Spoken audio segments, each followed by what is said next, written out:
We live. Peace, family. Thank you for tuning into the show. We're about to go it in, man. As always, you want to go ahead and peace, family. Cover your YouTube on. Nah, this is my YouTube. About to go it in, man. As always, you want to go ahead. All right, so sorry about that interruption. Thanks everybody for tuning in.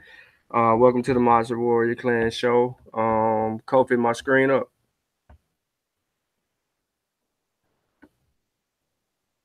What'd you say, Sean? Let me know if my screen sharing. Nah, it's not sharing yet. And a lot for y'all eBay. That means peace, family. All right. Let me know when you can see my screen, Coach. Damn, we got Ford in the building already. Go ahead. Hit the shit. Sharing now? Nah, yeah, you sharing now. Where it just jumped off of there.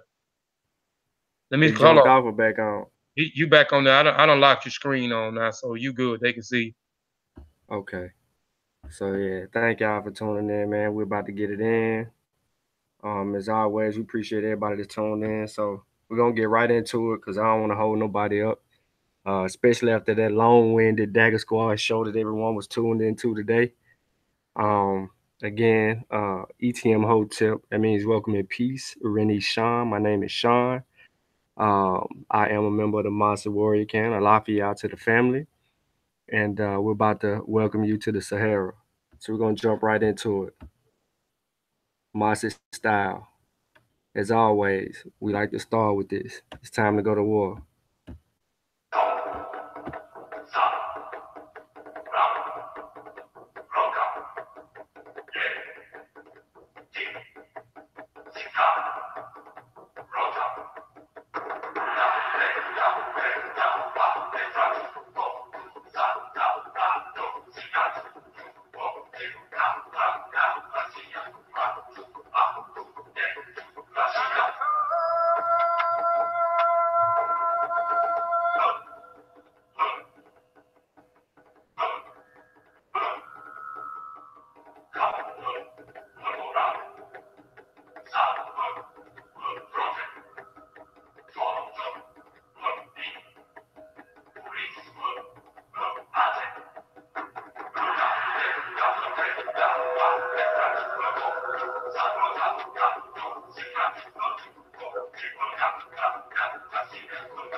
Let's go to war.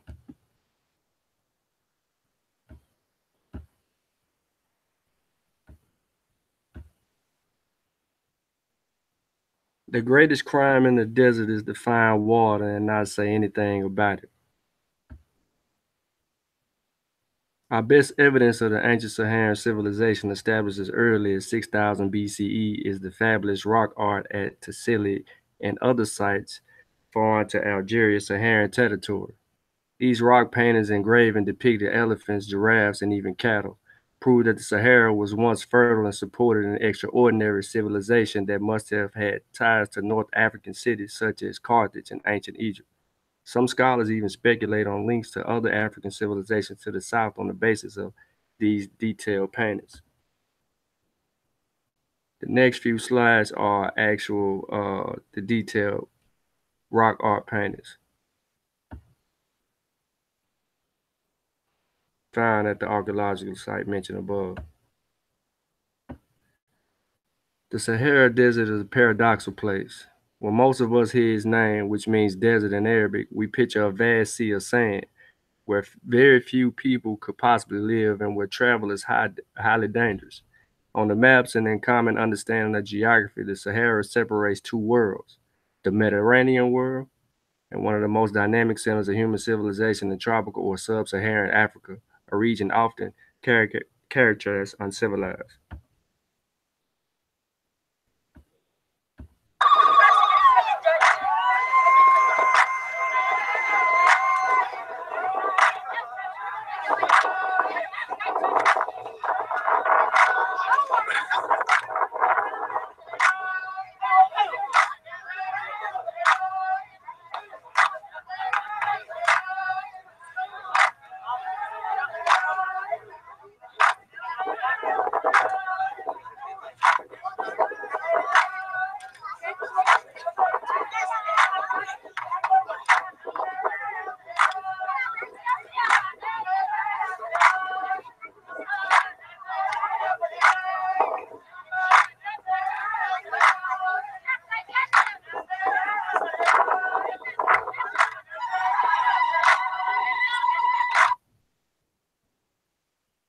All right, those are the Touareg people, and they're actually what they were doing was performing a dance dedicated to the women. And as you can see from the video, what you heard from the video was the women actually in tune with one another and the dancers as they clapped and sang. That's pretty much the harmony of what they do in the desert. But the Tuareg are here for a reason. From the east, the far eastern Sahara, all the way to the western, they have influence. For more than 1,000 years, transportation routes across the Sahara connected the Mediterranean and the rest of the African continent. Camel caravans not only brought highly valued commodities such as gold and slaves to the north, but also carried the material goods and culture of Islamic merchants into the desert and across it to the cities of adjoining regions. The Sahara during this era became the center of its own African world, just as traffic on the oceans of the globe created rich multicultural civilizations around the shores. Before trying to understand human struggles with the Sahara, we need to look at the geography and natural history of the desert itself. The Sahara is the largest desert in the world, but only 25% of its 3.5 million square miles are actually covered by sand. Most of the remaining terrain is almost as dry, however, consisting of gravel and rock plains and plateaus. The only green portions of this landscape are scattered oases with permanent water and palm trees, as well as mountains and other large outcroppings that sometimes capture enough moisture to support vegetation. Despite its harsh climate and rugged nature, the Sahara, the world's largest desert, formed not only a barrier but also linked between the countries of northern Africa and the Sudan and played an extremely important role in relations, particularly in the trade between the north and the south. The rare and difficult caravan routes that across this desert were frequent during the Muslim period by traders from the Maghreb, Africa, Egypt, and various trade centers of the northern Sahara.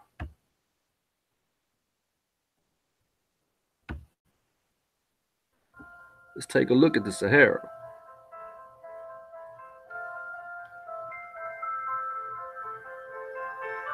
Yeah, Sean, can you turn your volume up a little bit? They said you kind of lit low.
The boundary between the desert and cultivated lands at the south of the Sahara is much less clear than in the north, especially in recent decades when the desert has been expanding in this direction.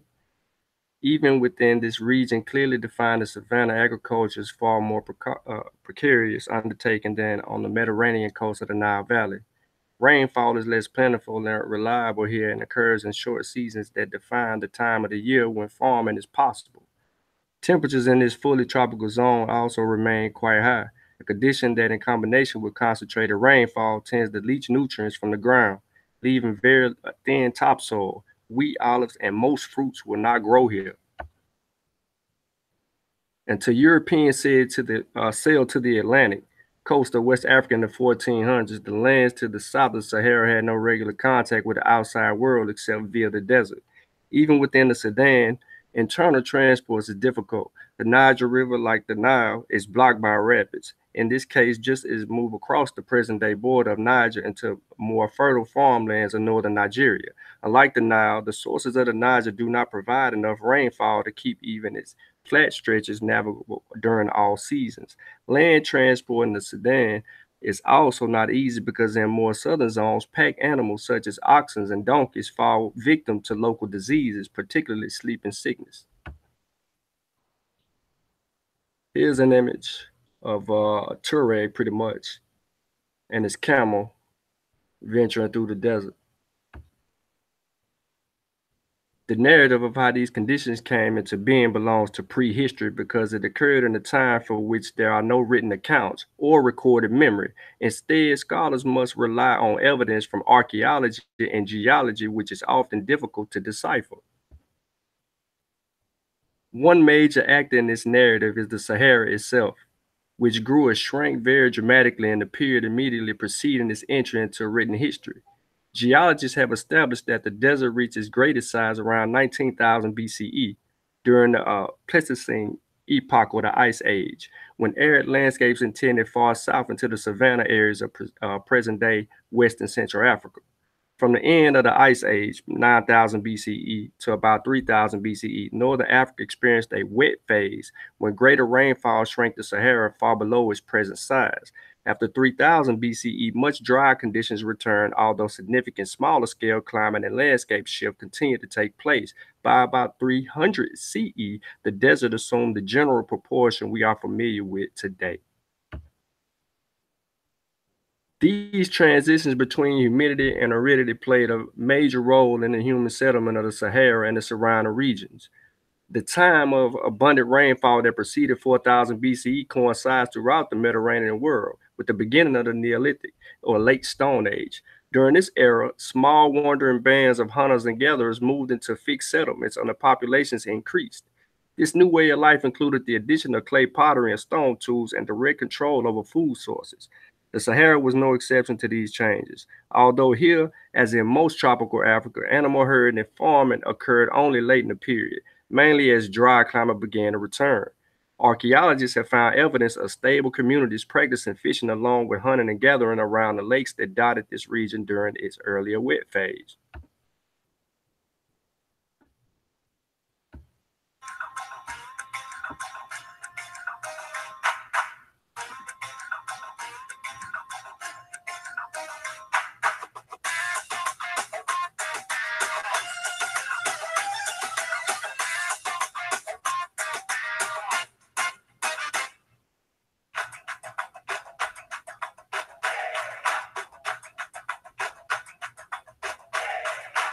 برشا برشا يا مدلل برشا برشا حبك على قلبي تسلل برشا برشا برشا برشا يا مدلل برشا برشا حبك على قلبي تسلل برشا برشا برشا برشا يا مدلل حبك على قلبي تسلل من عيني لو ردت تروح جسمي وروحي تتعلل انا عودي لك برشا وروحي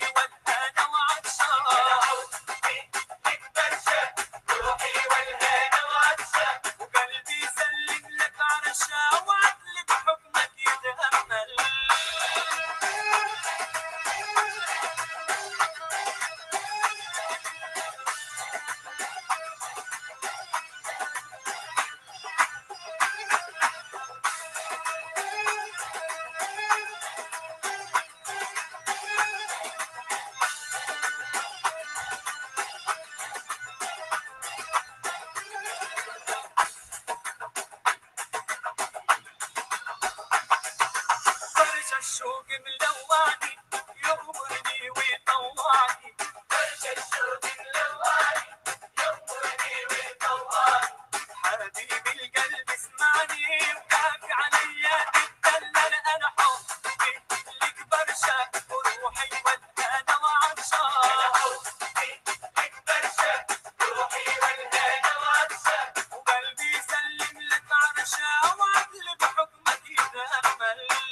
The introduction of the camel into the Sahara at the beginning of the Christian era caused a significant revolution in the desert. Horses and bullocks used before that period afforded limited mobility to the Berbers of northern fringes of the Sahara, both in their nomadism and in the commercial relations within countries to the south. The chairs depicted by rock painting across the Sahara clearly suggested trans-Saharan contacts, but according to the available evidence, the volume of trade carried over the desert had been insignificant before the introduction of the camel. This is a rock drawing from the Hargour Mountains of southwestern Libya, which indicates, at the time they were using horse and carriages in a particular area in that part of the ancient Sahara. Scholars have yet to explain why the camel had not reached the Sahara earlier than the beginning of the Christian era. Once the North African nomads became acquainted with this highly useful animal, they lost no time in adopting it. Mounted on camels, the nomad tribes, roaming beyond the lines which protected the agricultural population of Roman Africa, began to move southwards in the Sahara. They settled in the oasis in the middle of the desert and reached its southern fringes. From the earliest Arabic records, we learn of the Berber tribes inhabiting the western and central Sahara, from North Africa to Balad el Sudan, which was the land of the blacks. We have to be careful in this particular passage. Here we have it specifically stating that the Berbers was one set of people, and then they ventured into the Balad el Sudan, which was the land of the blacks. So there's a distinguishing between what a Berber was and what black people were. They knew when they were going into the Sudan, that was the black region or the area where, the Africanoid people could be found. So, we need to look at the DNA sequences on the Berber people who a lot of our Moorish brothers cling to claim of fame. All right, so here we have a pilgrimage of camels.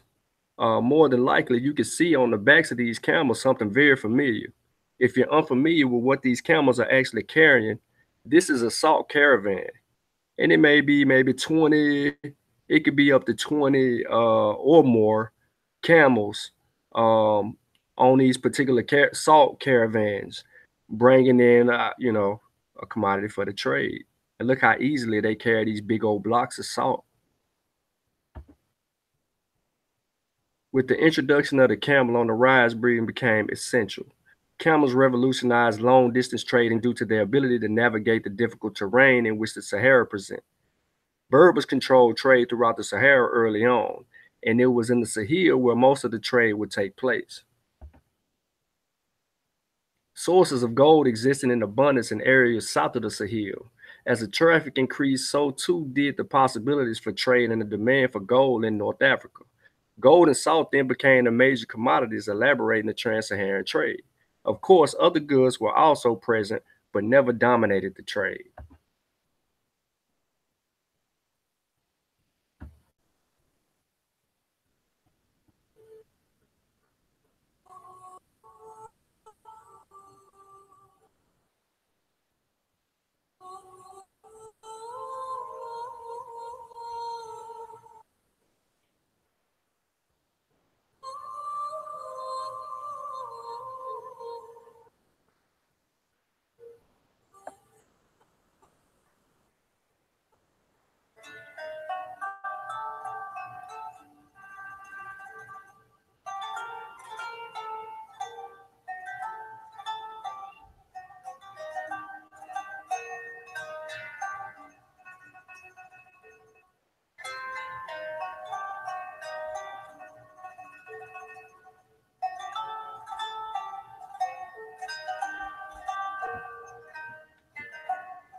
Camel caravan. Caravan, a group of merchants, pilgrims, and travelers journeying together, usually for mutual protection in deserts or other hostile regions. In the deserts of Asia and northern Africa, the animal most commonly used in caravans was the camel. Because of its Catholic appetite, its ability to go without water for several days, and its loading capacity. In some areas, the camel was harnessed to a cart, as was the case in the tea trade between Khaljan in China and the Kayakta in Mongolia. But usually the load was divided into two parts and secured on either side of the camel's back. In hot weather, on a long journey, a camel characteristically carried over 350 pounds, but on short journeys in cooler weather or in order to evade custom duties, the animal's load might be increased to 1,000 pound. Passengers were carried in pannier slungs on each side of the camel. So here's an image of some people riding the camels through the Sahara. The size of the caravan was dependent upon the amount of traffic, the insecurity of the route, and the availability of the camels.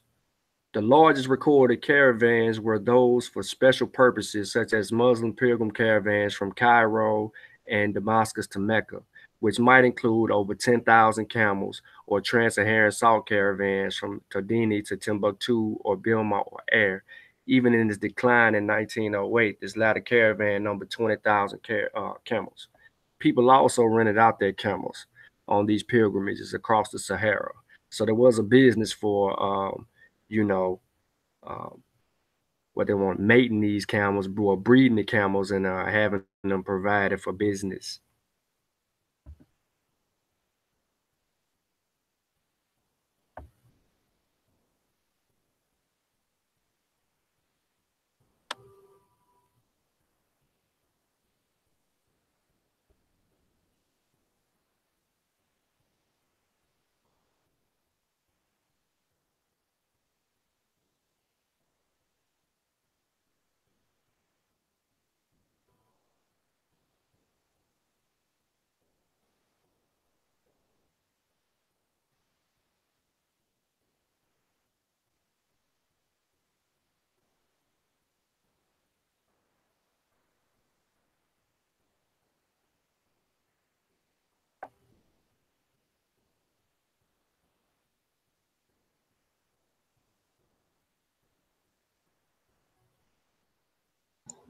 Sean, there's no sound. Nah, there's no sound in this video. Okay. It's a little low though.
The ancient caravan route, which before the 10th century linked Egypt to Ghana and was alluded to by Ibn Hakul, probably passed through the Kufra oasis. This route was used early in the time of Ahmad ibn Tulun, 868 to 84, and after reaching Kufra, headed off in the direction of Wadi and El Numas and Wadi El Kabar, passed through Fezan, and from there went to Kawar, Gao, and lastly Ghana. This is the route which Ibn al-Faqih in 903 described as follows. This is AD errors too. I'm sitting here running by that. The route from Ghana to Egypt leads through through the land of the people known as the Maranda, then through a lot of the people known as the Morawat, and from there to the Egyptian oasis in Mount Sana. Maranda is Marandet and is a port of water place south of Agadez, while I'm butchering the names. Masana is probably the plateau of Gilf Kabir, located to the west of Dakla. Here's a map, pretty much just kind of pointing you out. I don't know if you can see my cursor, but here's Timbuktu. And then if you cross this way, which really kind of how it was going, you can get to Kemet because up there is Libya and so on. But this don't show, Kemet in a sense. And this is an image of the Sahara from Herc. Now, anybody familiar with this particular face? I know it's a slight delay, but if you are familiar, then you kind of know where I'm going since we were talking about camel caravans. Ibn Battuti's account. Anybody familiar with Battuti? We should be, right. It was hard and dangerous to carry on this trade. Ibn Battuta has left a vivid description of how he crossed the desert in 1352. He tells how he traveled down from Fez to Sijilmasa, then one of the greatest of the market centers on the northern side of the Sahara. There in Sijilmasa, he purchased 4 months' supply of food for his camels. Together with a company of Moroccan merchants who were also traveling to West Sudan, he journeyed on to a place called Tagaza, a principal salt-producing center of the Great Desert. At Tagaza, he tells us, we passed 10 days of discomfort because the water there is bitter and the place is plagued with flies.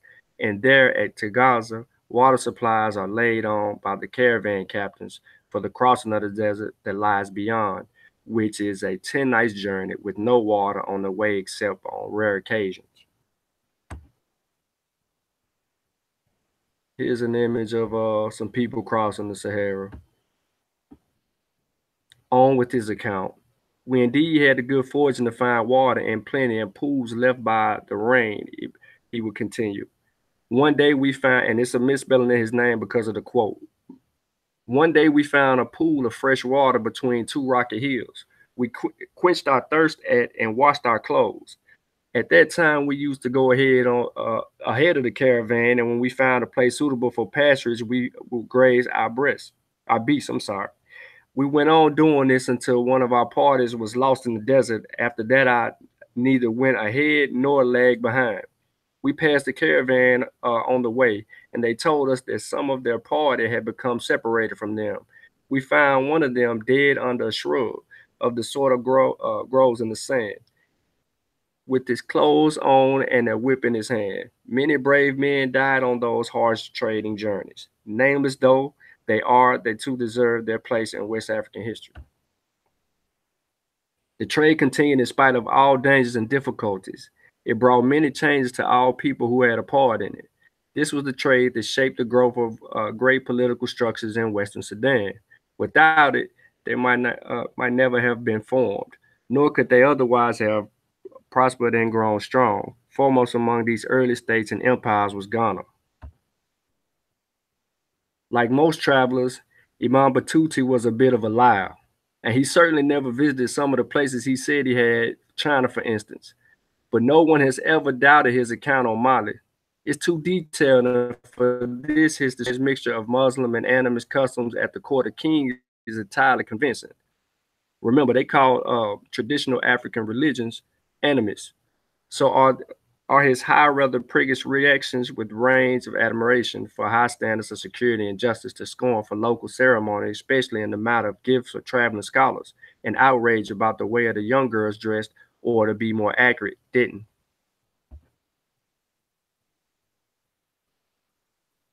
The blue people, the Touareg on the desert with their camels and their blue. If you're unfamiliar with the blue veil, it is distinct for the Touareg to wear blue. For over 1,500 years, West African gold has been a part of world economy. Its trade across the Sahara by Berber nomads became part of the international financial market beginning in the 3rd and 4th centuries. By the 8th century, exportation of gold to northern Africa and Egypt gave rise to the most important of the early West African Iron Age states. The kingdom of ancient Ghana dominated the southern border area of modern Mauritania and Mali until the 13th century. During the height of his power in the 14th century, the ruler of neighboring empire of Mali, Mansa Musa, made a famous pilgrimage to Mecca. Mansa Musa's account. Everyone should be familiar with it because it's a well-known story, and it's also told. And it's told from the sense of the person that I mentioned above, Batuti. In the year 1324 CE, a memorable event took place in Cairo. Mansa Musa, ruler of the Sudanic Empire, Mali, stopped there for 3 days during the pilgrimage to the Arabian city of Mecca, the spiritual center of Islam. Cairo at this time was an extremely sophisticated metropolis, and its citizens would not ordinarily have paid much attention to foreign travelers. But guess what? Mansa Musa was so wealthy and his country was so little known to most Egyptians that his expeditions of gold and his conversations with local notables were recorded in great detail. A picture of Mansa Musa decorates the Catalan Atlas of 1375, one of the first sets of European maps to provide serious information about Africa. Now, the map that's famous that floats around the internet, the 2-page map with Mansa Musa on it, was created by a Jew, a Portuguese Jew at that. If you're unfamiliar with that, I might drop a link where you can go and find that, but we had a source.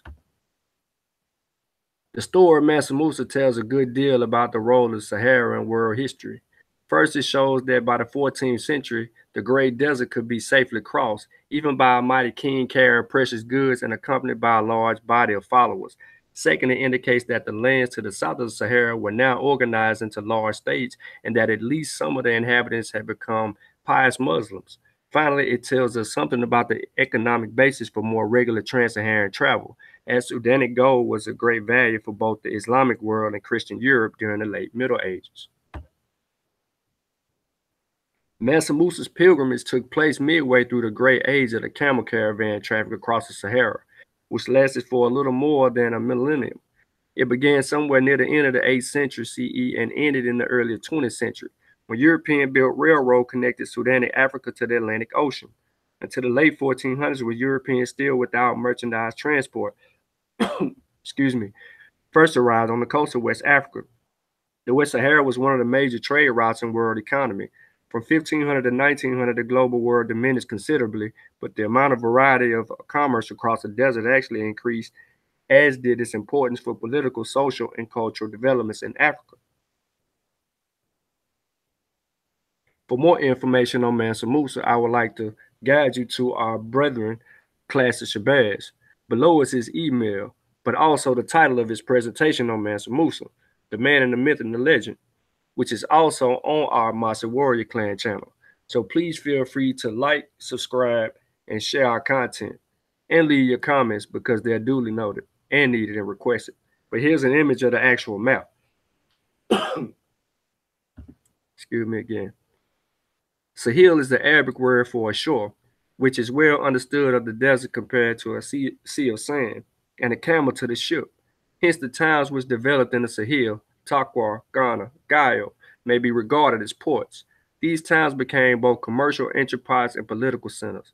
Their rulers endeavored to extend their authority in order to achieve an effective control over trade. Trade stimulated a high level of political organizations, while the emergence of extensive states accorded more security to the trade routes. Subsequent historical developments in the Western Sudan may be better understood by tracing changing patterns in intercontinental and trans-Saharan trade. Here's another image of The Sahara looks the same everywhere you go, huh?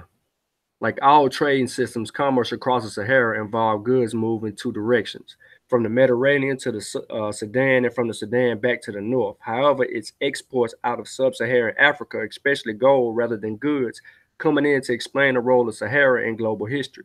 Mediterranean merchants provided Sudanic buyers from the same kinds of commodities they gave the rest of the world, especially cloth, but also glassware, ornaments, ceramic, and metal houseware, paper, horses, and so on. But the Sudan did not buy these commodities in large enough quantities to influence their production in the north. The Arab conquest of North Africa gave the trans-Saharan trade a new impetus by linking it with a vast empire anxious to obtain much of possible of its gold on which the monetary systems of the Muslim world depended. Traders from the eastern ports of the Muslim world, mainly from Iraq, were attracted to towns at the northern end of the trans-Saharan trails, such as Zawala and the Fezzan, and Massa in Morocco.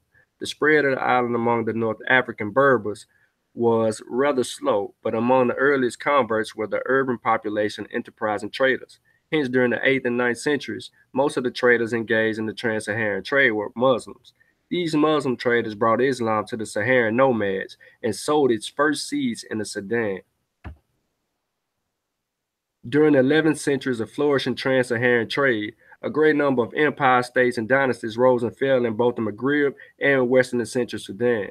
Desert commerce did not always play a central role in the politics, especially for the Maghreb, with each direct access to the rich economics of the Mediterranean and Egypt, but caravan traffic was an essential condition for the emergence of powerful political centers in the Sudan. Moreover, not only did the rulers north and south fight to control the Sahara, also produced its own political dynamics, sometimes with major repercussions for more densely populated regions on its borders. The population of the Sahara was mixed. The western and central Sahara was inhabited by the people of a Berber stock, sometimes crossed with black African blood. The eastern Sahara, included the Liberian desert, was also inhabited in its northern part of the people of the Berber stock, while its southern part was peopled by Negroes belonging to various Tubu peoples such as the Zaghawa and the Tida and the Daza. These people reached as far north as Kufra and Tazabur Oasis, around 26-degree latitude north. Here's an image of a man footing his caravan through the Sahara. Other notable people of the Sahara were the Nubians, Kanura, the Hassa, Songhai, Beja, the Fula of Fulani, and of course the Touareg.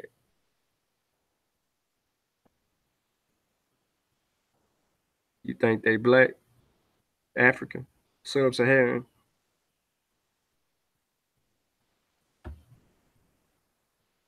The history of the Sahara has its own story to tell, and that story is one full of rich knowledge for better or worse.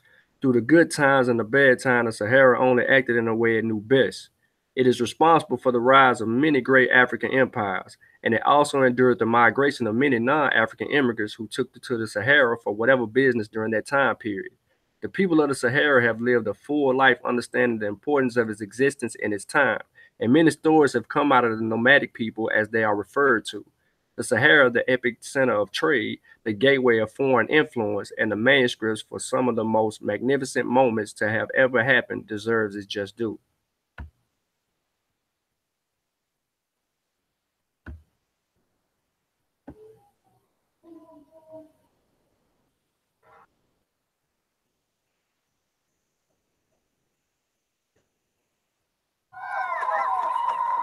These are Touareg warriors, the blue men of the Sahara.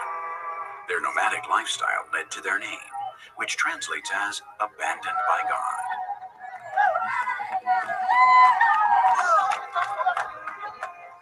They are the noblemen of the desert, the only ones capable of disarming its fury. A people led by women who are responsible for its destiny. A charred territory where codes of honor and hospitality are held up by laws dictated by water. They have always been feared for their ferociousness when protecting their inhospitable lands. They alone are capable of crossing through the very heart of the desert. Their salt caravans still travel through the much-feared Tenere Desert. They have no understanding of limits or borders. They know only that the desert is theirs, that they are the only people capable of taking it on, the true owners of this wasteland.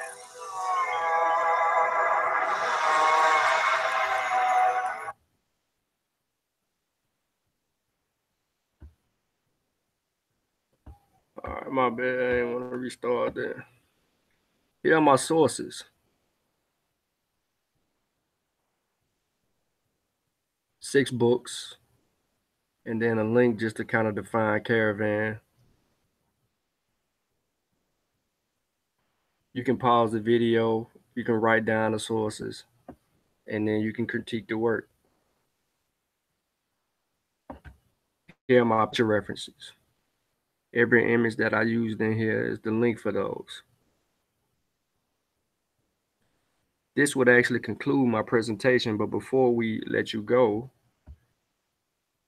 we do have a few things Kofi will get into after this video plays, but I do want to thank everyone for tuning into this particular build today. I didn't want to take too much of your actual time. And I do want to say that the nomadic people are, they are African. Black people are not the only people to populate the continent of Africa. North Africa is very tricky place. And we really need to do our due diligence on not trying to paint everything black. Classes of Breads brought a lot of that to our attention and forefront when he was arguing with the Moors, because a lot of people were taking that paintbrush and painting everything black. Well, them Berbers tell a different story of that. They are African, but they ain't from the land of the blacks. Even though some of them, you know, I can't say that because some of the, excuse me for saying that, but some of the people that are there in the area, you know, they have mixed with a lot of people, like I said in the presentation, and you have some of them that are Berber and black mix, if we want to use that sense.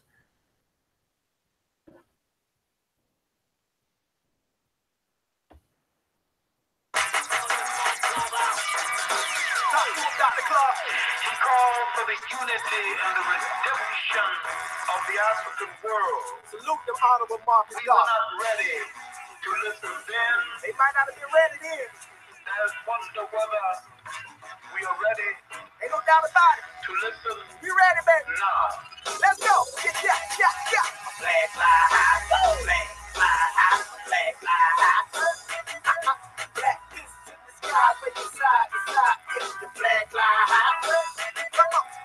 Flag fly high, flag fly high, flag fly high. All these G's on the rise, all eyes will recognize the flag fly high. Hold it high, let it fly. Rep those colors forever, Garvey would never die. On my 90, the throne ready, let's take a ride. Cats won't fix, men don't choose a side. This is the path for the warriors. Selling travel yet still Vanglorious. Black power represents us. You either voted with Africa or against us. Flag fly high, flag fly high, flag fly high. Black fists in the sky, waving side to side. It's the flag fly high. Come on. Flag fly high, flag fly high, flag fly high. All these G's on the rise, all eyes will recognize the flag fly high. The red is for the blood. I got the best stock, the rest got stood. The black is for the gods, melanated, the elevated, holding the main charge. The green is for the cradle. Africa, everything first, the earth's navel. His Excellency put it together as a symbol of liberation. That's how we get the manners, RBG. Flag fly high, flag fly high, flag fly high. Black fists in the sky, waving side to side. It's the flag fly high. Come on. Flag fly high, flag fly high, flag fly high. All these G's on the rise, all eyes will recognize the flag fly high. This blind minds is 99. People army them no time. I'll drab on my design. We all ready. Hard line, ain't no game for that red flame. Triple stage of that black bang. Revolution in my veins. Till we free, I won't change. And you can count on that like an Allen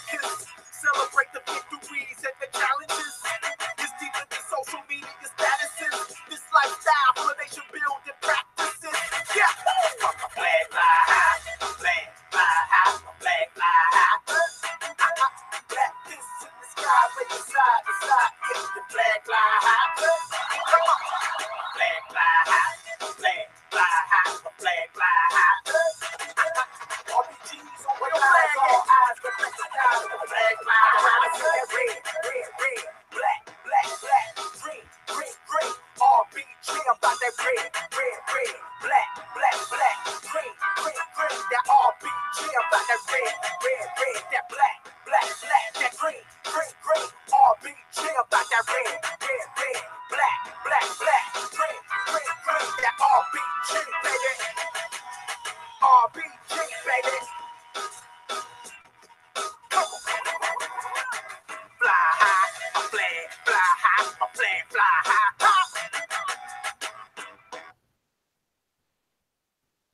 All right, y'all. That's on Kofi now. Nah, I ain't gonna be but a second, man. Go ahead. Oh, Get on in there. huh? I said, go ahead. Oh yeah, I ain't gonna be but a second, man. Again, man, Modupe, man. Everybody tuning in to the show, we appreciate y'all for tuning in to the show and supporting the Mossi Warrior Clan. We appreciate y'all subscribing and checking out our content that we're offering. Um, just real quick, I wanted to come behind Herit Shawn tomorrow and do a presentation, but due to some things I had going on this weekend, I wasn't able to get my presentation finished. So be on the lookout next weekend, probably Sunday. I don't know what time, but I'll be promoting the presentation all this week. So sometime Sunday, be on the lookout for the Seminole Freeman slash Black Seminole Scouts. This is going to be like a part 3 of who was the Gala and who is the Gala people and who is the Gula people, and the Black Seminoles who escaped South Carolina and Georgia plantation. So this is like a part 3 to it. So if you haven't checked out the who was the Gala people and who was the Gula people presentation, please go check out that presentation.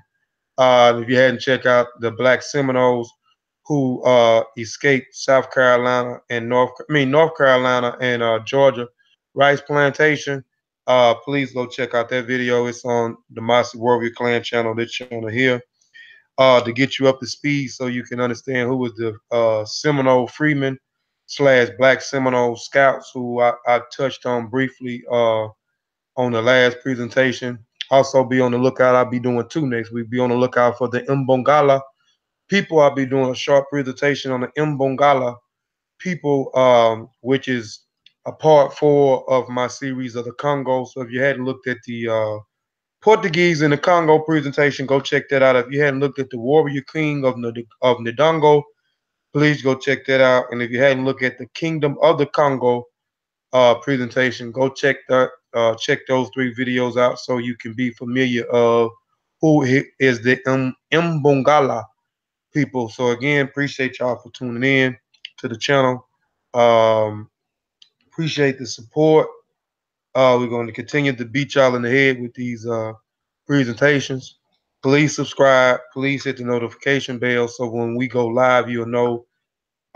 You won't be able to miss out on these great presentations that we got. But that's all I got. Again, Moriri and Modupe Ibe.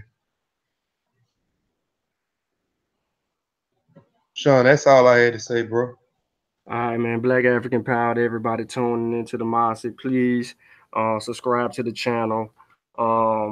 Drop your comments on any of the previous videos if you have questions or if you have a topic or something or questions about a topic that we have covered and you feel like we need to, address it or whatnot, or give us your honest opinion on the work and we'll go forward from there. So that's how we're going to do it. And then some things that we'll be able to get to, we may just do a live show and just kind of go into a live show dealing with certain things and certain aspects. As far as up and coming work on my end,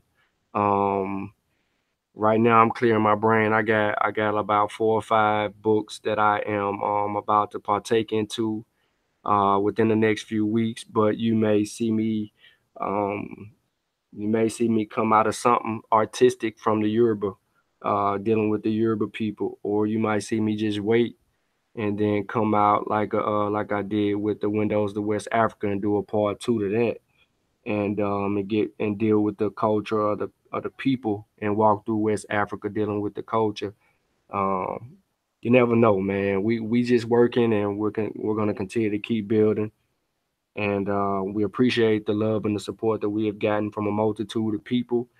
And like I said, we're still trying to grow our channel and so forth. And we appreciate everybody that like good information. And thanks to everyone that have um, sent messages to either to Brother Kofi or Brother Ben or Brother Nahisi or the other brothers uh, on the team, trying to encourage us to do more and or that love the content.